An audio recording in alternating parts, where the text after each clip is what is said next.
Hi there, Sanmunani Mulweni. Welcome to Fix channel. If you're here, please subscribe before the end of the video. If returning, thank you for love and support. I appreciate you. Izingane Zesthembu, Uthando Nesthembu latest or updates. Well guys, ubaba Mseleku upostile namhlanje sesangidlula isiZulu. Ziyakhala kula page yezwa. Ayi mina yazi ezinye izinto zangisabisa. Kodwa wegasi ngicela ngichaze ukuthi kuthini lokho. Ithi inkunzi ekhonya lapho o lapha. Kodwa ubhale ithi inkunzi ekhonya lapho. Uchaza ukuthini lokho? Ngicela ngichazela bandla, ngiyazi ukuthi ngathi isaga. Kodwa ngaze ngizwe inkunzi ekhonya lapho. Kulesi sithombe kukhona ubaba Mseleku nobhuti kababa Mseleku lo oke evele kuThando Nesthembu kanye noSibindi. Lesi saga lesi angazi noma usiqondise kuyena ezomseleku noma uqondise kuSibindi. Kodwa ngiyazi ukuthi noma iminingi yaso ithini inokuba shade phakathi. Base ngifuna ukuconfirma leyo part. Ngicela ningichazela guys la ku comment section. Akekho ngizombuza la eduzane ukuthi kuchaza ukuthini lokho. Ziyakhala ke comment section. We guys, yazi mina ngibona ukuthi kodwa siyabantu besifazane kukhona ukugula esinakho singakuboni. Kukhona.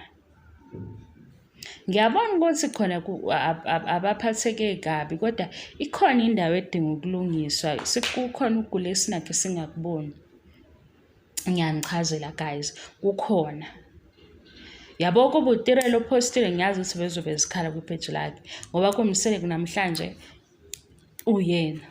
Futhi into eyenzakalayo ngoba beqala nje besishutha season 3 manje ngoNovember. Zonke lezi zinto zizoya lapha ya ku season 3 wakwizingane zesithembu. Mase zenzeka futhi bazophambana west. Kanti nabo bayabafeed into yokuthi ke khulumani ngalokho ngoba sinakile. Mina ngubani ngilapha phakathi nendawo ngakhetha ukuthi ngizoyihlebela ngendaba zabantu engizibona ku TV because ngiyazibuka ku TV. Kodwa yabo le yenzakalayo, le bullying le eyenziwayo ichaphakele enganeni, lento le iya ku season 3 of Izingane Zesthembu. And into eyihlazo ezokwenzeka ukuthi kubonakala umama omdala lapha kuvela ukuthi naye bebhulisha singabakho. Ubonakala ugogo kaSingabakho ebhulisha singabakho. Ngeindaba nazo naye angazazi fully.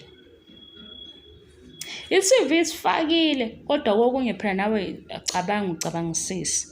Ubuka ukuthi ke after kuzokwenzakalani. Uyacabanga ubuso bakho sevela ku TV usuphoxeka. Usubuka nawe umndeni wakho ngoba phela uzotrend. Mina ngizokwenza sure mase kuthinta kule part yebullying ukuthi nami ngifuna ukubona bevela lapho. La kade beganga ngengane. Ngoba hayi isale yangidida le yandawo le yasingabakho ingidide yangiqeda. Lama ipage lime ngezithombe zengane ukugcona ingane beze bevumelane abanye bethi ke phela ingane vele iyofela izono zamawayo. Hayibo, umoya omubi ongaka.